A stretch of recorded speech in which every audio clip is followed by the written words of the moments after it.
morning. Well, what is the worst that can happen? I'm sure when you get asked that question, lots of things go through your mind. For me right now, the worst that can happen is the UK autumn weather creating a constant state of frizz in my hair. But I jest.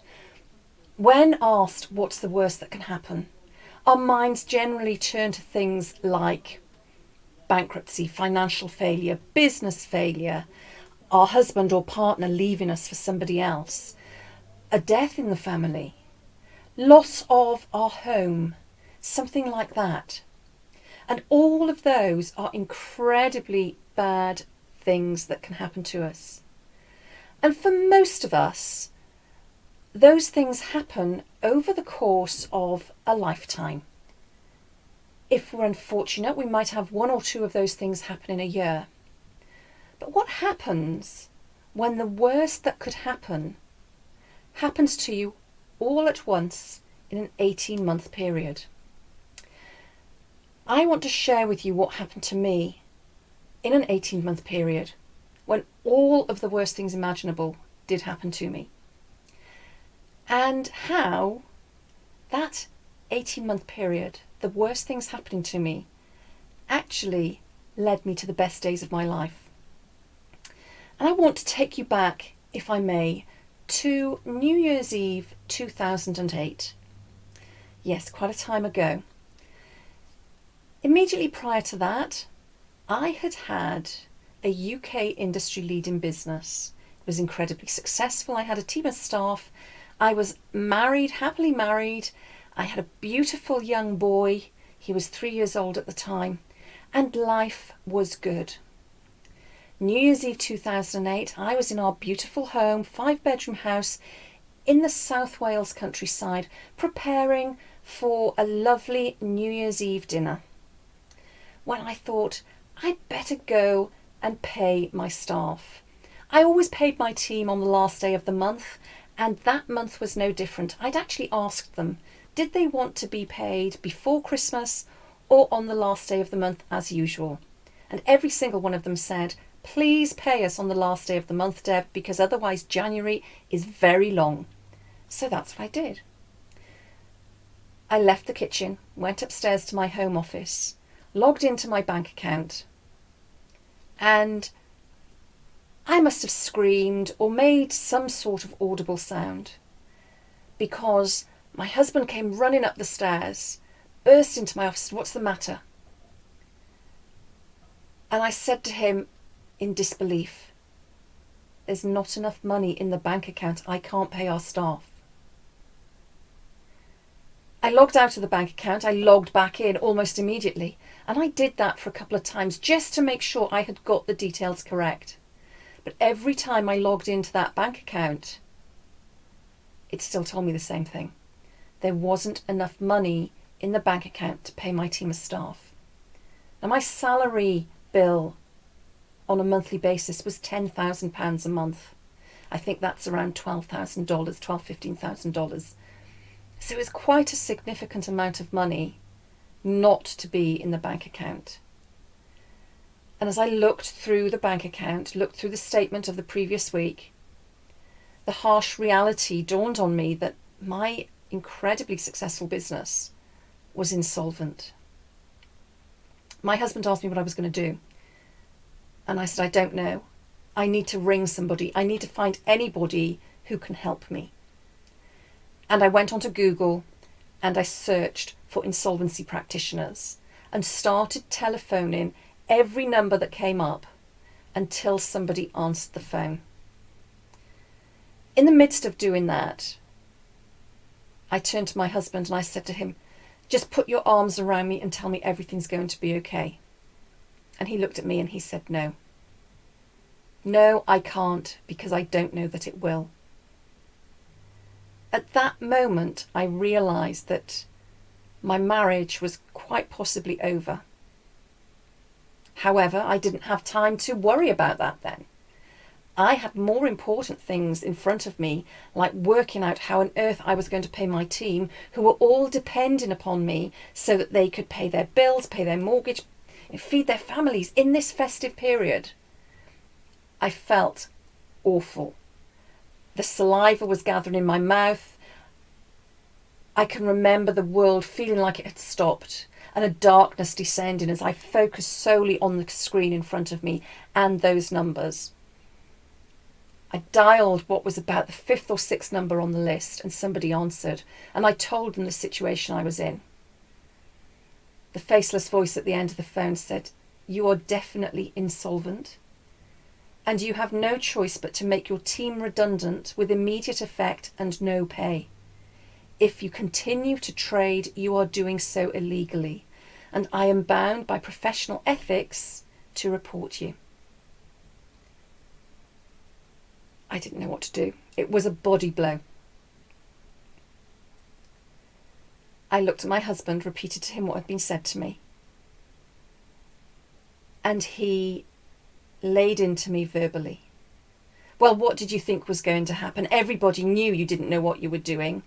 You're useless. Everybody's laughing at you behind your back. Who do you think you are anyway?" And so the tirade of abuse continued. Now, I shouldn't have been surprised, because he was continuously belittling me, degrading me, making me feel worthless, making me feel stupid, undermining me to our son, undermining me to my team. And when I used to question him about, "Why do you say the things you say to me? Why do you make me feel the way you do?" his response would be, "You should be grateful I don't beat you like your first husband did." And yes, I was grateful, because my first husband had beat me up for the first time on our wedding night with the words, "You're mine now. I can do what I like with you." That's not what I was expecting to happen on my wedding night. So when, after 18 months of marriage, I eventually plucked up the courage to leave my physically and sexually abusive first marriage, I thought that was it. I thought I knew what it was to be in an abusive relationship. I knew how not to end up in that situation again. Yet here I was, some 12 years later, coming to the realization that in one of the worst moments of my life, when my life as I knew it is crumbling in front of my very eyes, the one person that I thought I could rely on, and I would expect to rely on in that moment, was the one person who couldn't help me and wouldn't help me. Not that he couldn't. I wasn't asking him to physically do anything other than just hold me and make me feel safe. And he couldn't do that. I realised in that moment that not only had I lost my business, I had also lost my marriage. In the weeks and months that followed, I had to put my business through administration. I didn't have enough money to employ somebody to take it through administration for me, so I had to do that myself. It was during that time that I realised that my marriage was actually in a far worse state than I'd actually cared or dared to admit. And not long after, I left my husband. I didn't know where I was going to go, and I certainly didn't want to leave my second husband, but neither did I want to stay in a relationship that was making me feel as bad, if not worse, than I felt when I was in my first marriage, although it was a very different form of abuse. At that stage, I didn't even recognise that it was abuse. I just knew that I felt terrible when I was in the marriage, felt terrible when I was in his company, and felt so much better when I was on my own, when I could get in my car, when I could walk, when I could go anywhere other than be with him. And the abuse that I was continuing to get on a daily basis since the business had gone through was just wearing me down. And I knew for my own sanity, I needed to get out. So I packed what I could, a few clothes, a few toiletries, nothing else, into my car and drove.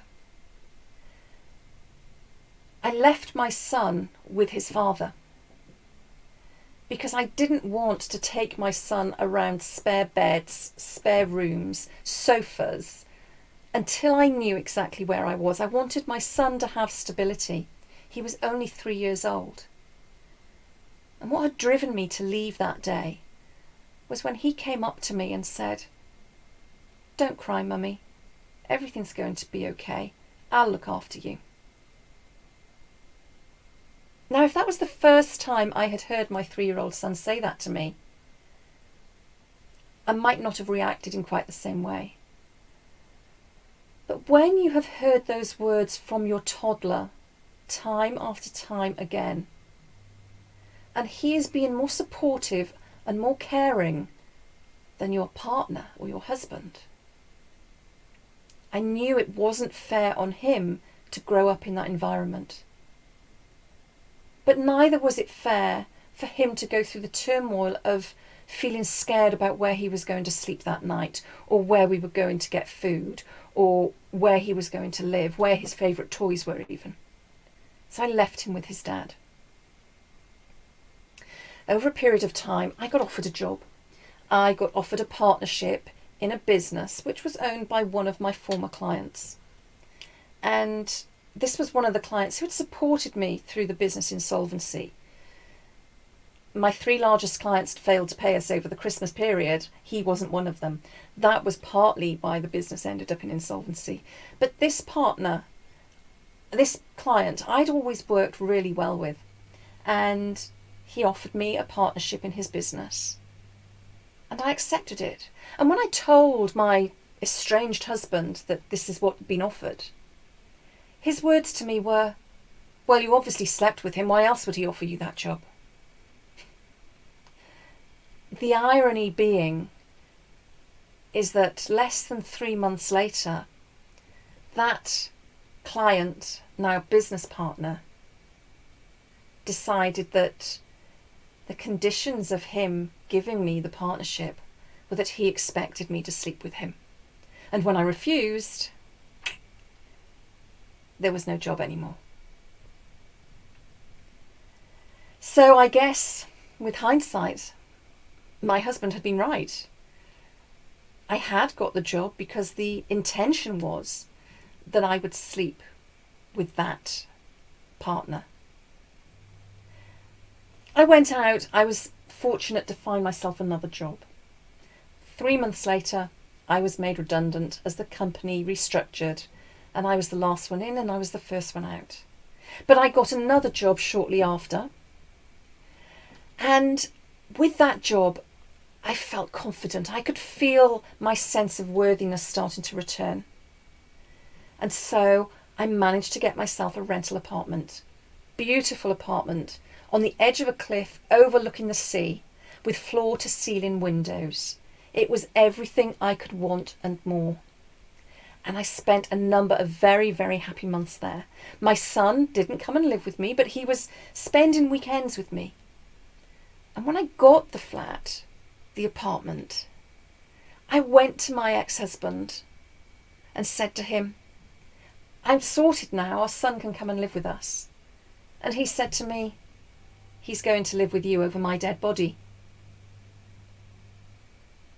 I sought legal advice, but back then, in the eyes of the law, certainly in the UK, because I had left my son with his father, I had voluntarily given up my right to be his primary carer.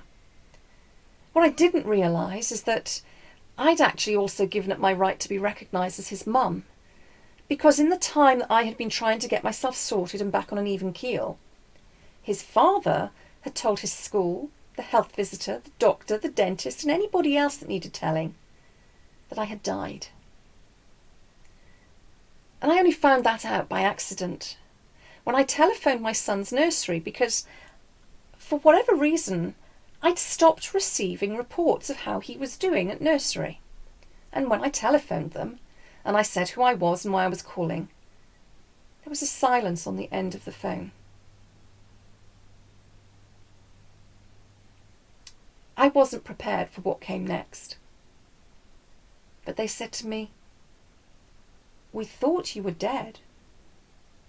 His father told us you were dead. And we were worried about your son because he's been telling us about his weekends with his mum. and he's been talking about you as if you were still alive. And we thought he was really struggling to grieve, and were on the verge of contacting an educational psychologist because we were really concerned about how he was dealing with this. I did not know what to do next. I sought legal advice because what was now happening was effectively parental alienation, again a term I had never heard. And that started what was to become a 10-year legal battle, to become recognised as my son's primary carer, but more importantly, to be recognised as his mum. At that point in my life, I didn't think it was possible to feel any worse. I'd failed in business. I had failed financially. I'd failed as a wife. And I'd failed as a mum. Surely things couldn't possibly get any worse. I had a beautiful apartment and I had a job finally.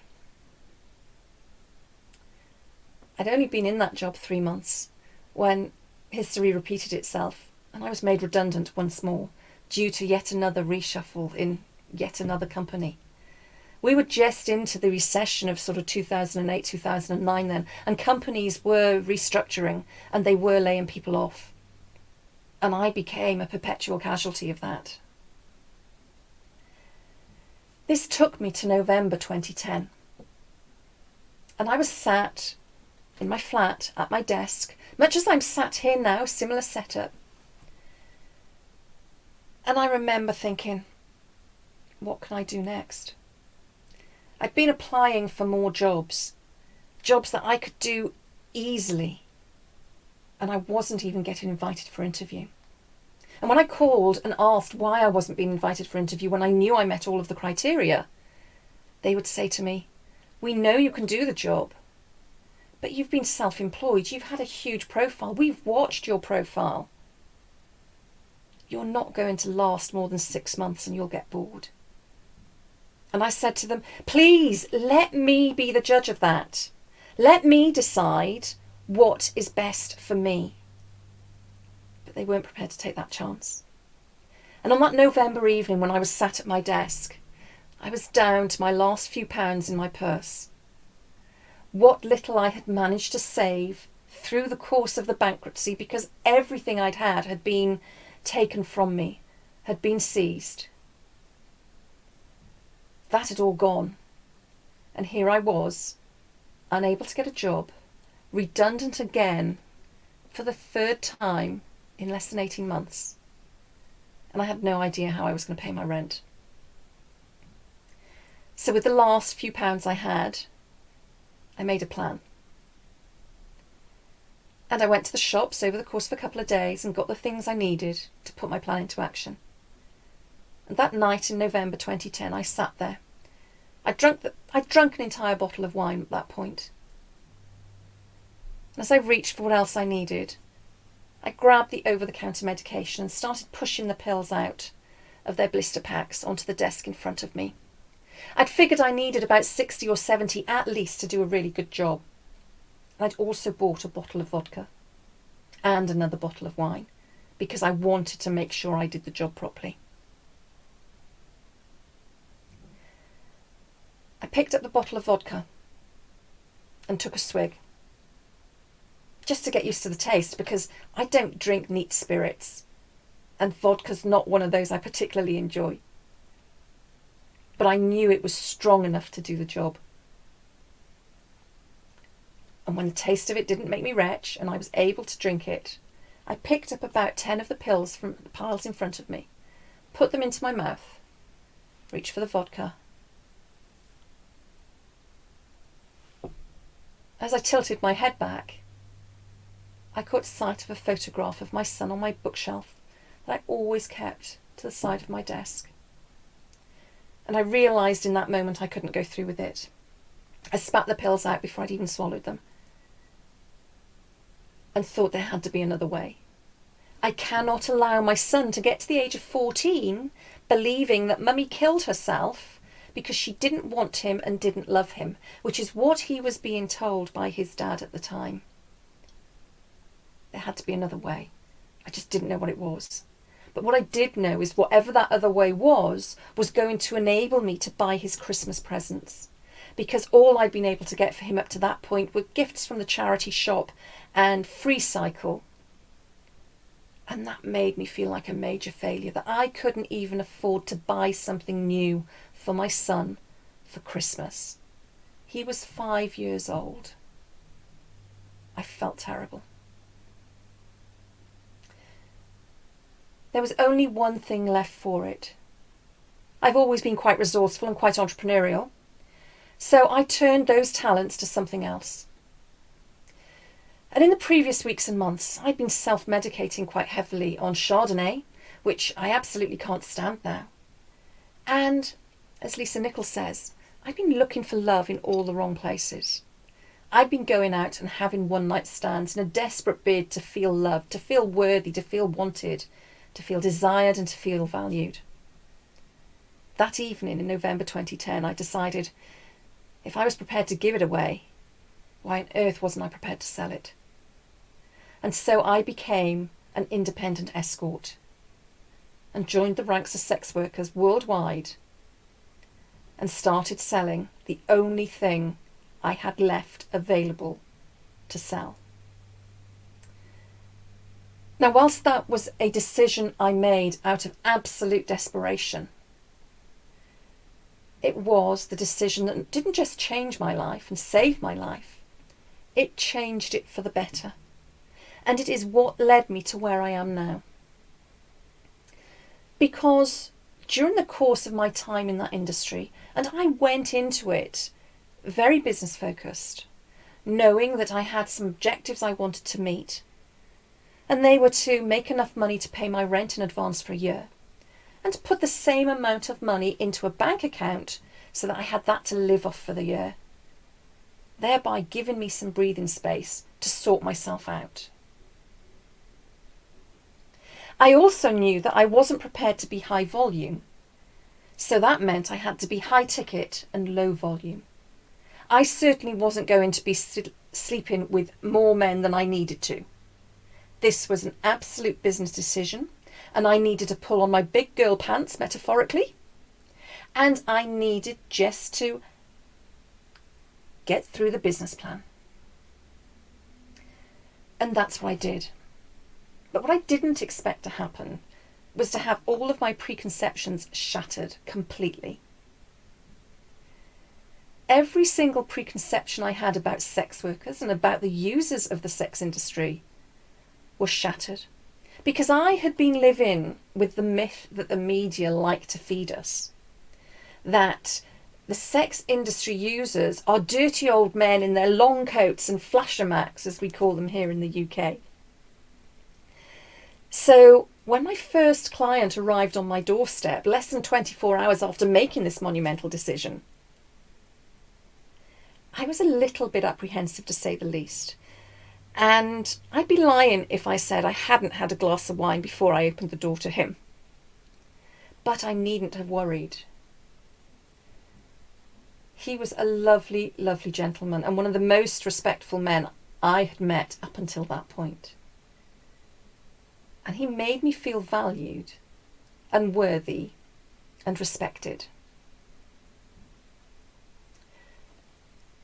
Undoubtedly, I had a number of other clients after that first one, and they all made me feel the same way.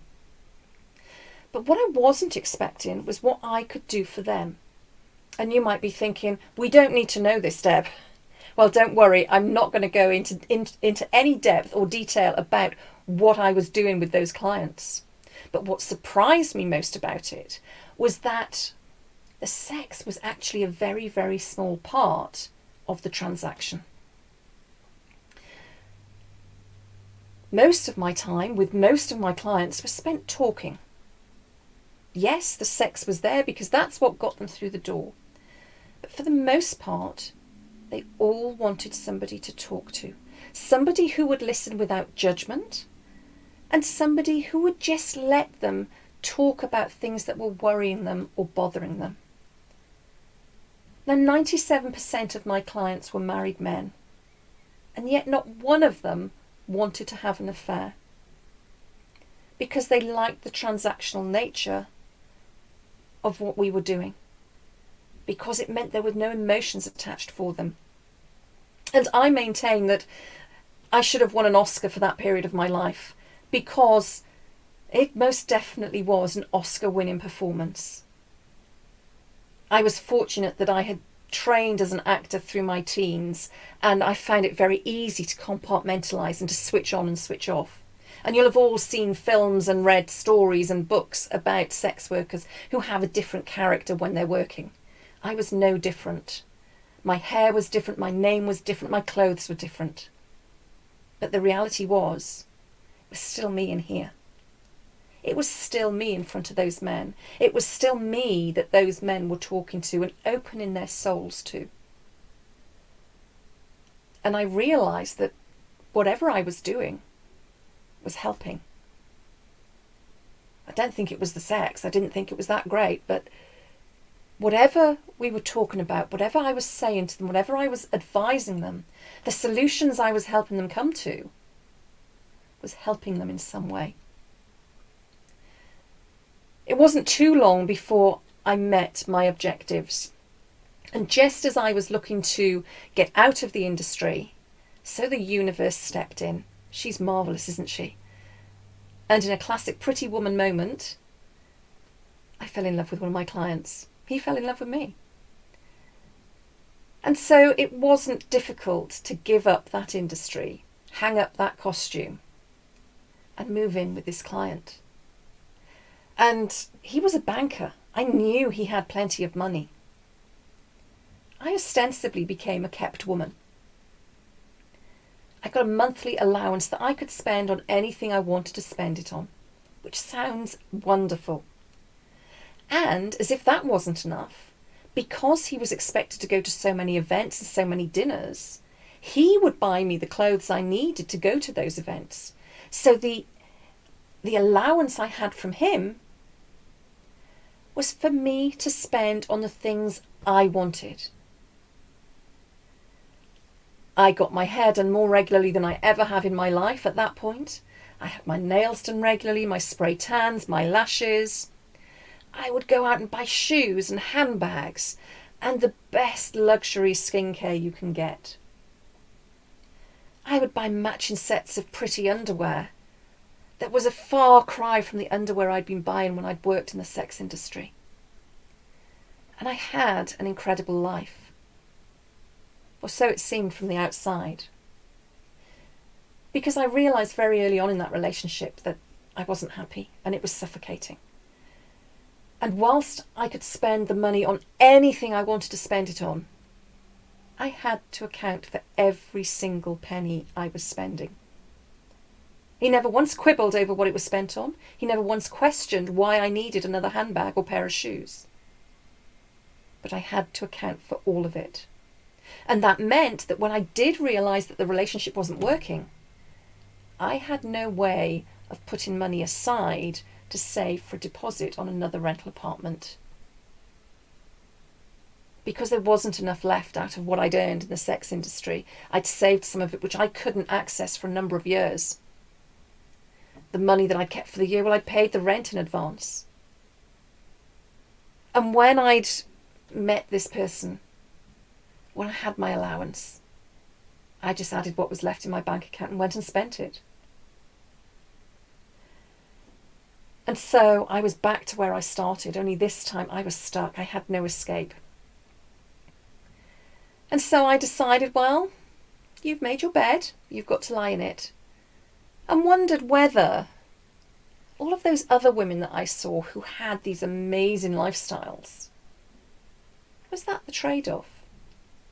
Did they really not have a relationship that they were happy in?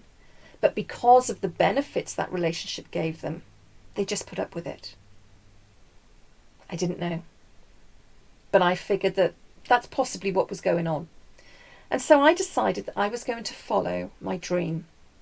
And my dream as I alluded to earlier, was to be a professional actor. And I'd actually been offered a part at RADA, the Royal Academy of Dramatic Art, which is one of the best drama schools in the world. I'd been offered a place there when I was just 18 years old. But when I was offered that place, my boyfriend, who was to become my first husband, he proposed to me. And at 17, 18 years old, I thought, I can't possibly go to London for 3 years and leave him.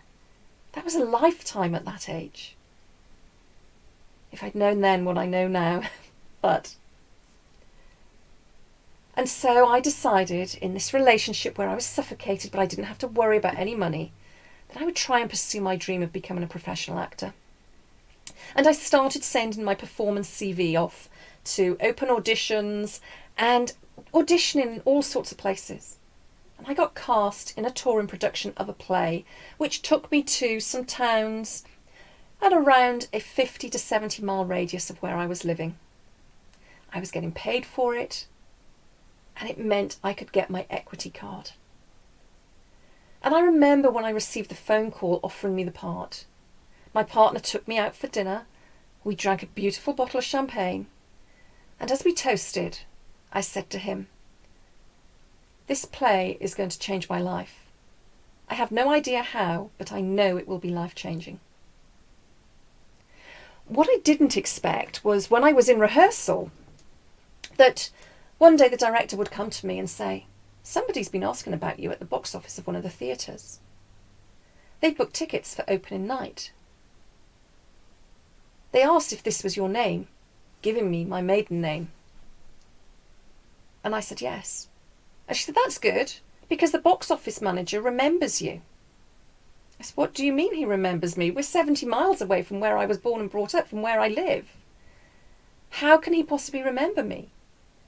And it transpired I had been in a theatre company as a teenager with his daughters. And he recognised the name, looked at the poster, because I happened to be the world's most unglamorous poster girl at that point, and said, "Do you know what? I think you're right. I think that's her." Because the person asking about me had also recognised my name on the poster. To this day, I'm not sure whether I should be complimented or offended by that, but they recognised me. And that person contacted me on Facebook and just said, "Hi, how are you? How's things? Remember me? How's the family? Haven't seen you for ages." And we hadn't seen each other for probably about 15 years at the time. And I responded as I would respond to an old school friend. There was nothing overly familiar in the message. There was nothing sexual. There was nothing flirtatious. It was just two old friends catching up. That was when I realised that the person I was living with was checking my phone and all of my social media profiles on a regular basis, and my emails. And he approached me and asked me, "Who the F is this person?" And I told him, and he went slightly mad. In fact, I've never been so scared in my life. Bizarrely. He locked me out of the house, and my son, who happened to be with us for the weekend, he locked in the house. I stood in the street and I screamed as loud as I could. And he came out of the front door and he said, "Stop screaming, the neighbours will hear." And I said, "I'm going to carry on screaming until you let me have my son. You are not taking my son off me." My son had been taken off me once before. He wasn't going to be taken off me now. Certainly not by somebody that wasn't his father. And so I screamed until he let me in. Then he locked me in my son's bedroom with my son. And I've never been so grateful in all my life that my son's father did the absolute opposite to everything I've ever wanted him to do on that occasion. And my son said to me, "Mum, don't be cross. I know you don't want me to have a mobile phone, but my dad's given me a mobile phone so he can speak to me direct instead of having to ring you." My son, bless him, was 7 years old. I picked up the phone and I called the one person who I believed could help me at that time. That was the man that had sent me the Facebook message. My parents were elderly and I didn't want to put them through any more stress after everything they'd gone through with me in the years previously. And I knew if I telephoned my son's father, that would give him just another reason to prove what an unfit mother I was, which is what the defence he was using in court to try and prove that my son shouldn't live with me. And so I phoned that person and I said, I don't know where else to go. I need your help. Because I knew as a social worker, he would know what to do in that situation. He arrived, he took my son and I to my parents' home. And as he took us, I heard him say to my partner, I know you want to punch me, and I'll come back and you can punch me. But right now, this little boy is really scared and he needs to go to see his grandparents, and I'm taking Deb with him. Shortly after that, I was back in the farmhouse with my partner, and with this man stood next to me. And my partner turned round and said, you have to make a choice. It's me or him. And sneered as he said, what can this man give you that I can't? And materially, he couldn't give me anything. Materially, my partner gave me anything, everything anybody could possibly want. But the man who had turned up and helped me that day had been somebody I had dated in between husbands number 1 and 2. And he'd always been the one that got away. We dated back in the time before there were mobile phones available. And when he'd gone off to university as a mature student and I'd gone to live and work in London, we were at opposite ends of the UK. And trying to maintain a long distance relationship without a mobile phone, without any of the tech that we have available to us now, was difficult. Nothing big happened, we just fizzled apart. But he was always the one that got away. What I didn't realise was that I was the one that got away for him as well. And in that moment, in that room, with the banker who could give me everything in the world other than true intimacy and connectedness, I had to make a decision. And I said, whether I have 2 days, 2 weeks, 2 months, or 2 years with this man, I have to take that chance. Because if I don't, I will stay in this relationship, always wondering, what if? And that's not fair on me, and that's not fair on you. So I'm leaving. 3 weeks later, I moved lock, stock and barrel in with that man into his bachelor pad, which was a far cry from the 5-bedroom farmhouse that I'd been used to. 9 years further down the line, we are still very much together, living in a slightly bigger house these days. And we're living in the town that I happened to be touring in, whilst I was following my dreams. And in that time, I have had an end in therapy and counselling to deal with the abusive relationships that I was in. My first one had been physically and sexually abusive. My second had been psychologically abusive. And my third, I discovered, had been emotionally, economically abusive. I had no idea at the time that such a thing even existed. So in the past 5 years, I've dealt with that. I've been supported by somebody that loves me unconditionally, something I learned how to accept. That was harder than actually being in an abusive relationship. Because when you're in an abusive relationship, you get used to how things are. You know what's coming. And it's much easier to be in an environment where you know what's coming next rather than the unknown. Bizarrely, our psychology tells us it's safer that way.